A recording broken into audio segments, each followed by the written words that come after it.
Hello and welcome to this course on monitoring and alerting within the AWS ecosystem. You may be a bright startup, all set to leverage the AWS cloud for your business, or a Fortune 500 company looking for the best cloud services available out there. The AWS platform can provide you cloud solutions that are extremely flexible, scalable, and cost-effective.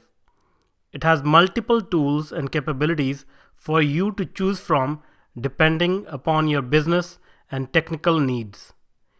Easy usage and pay-as-you-go pricing has also increased the popularity of AWS Cloud among startups and large to mid-scale enterprises in the recent years.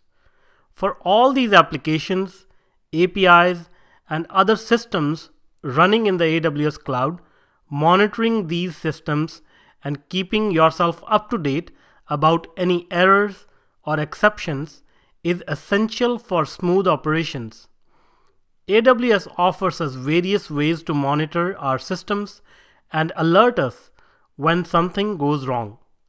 In this course, we will take a deep dive into services, methods, and techniques we can use to keep a close eye on our AWS infrastructure. Hope you enjoy taking this course and use the information we share with you within this course. So let's get started.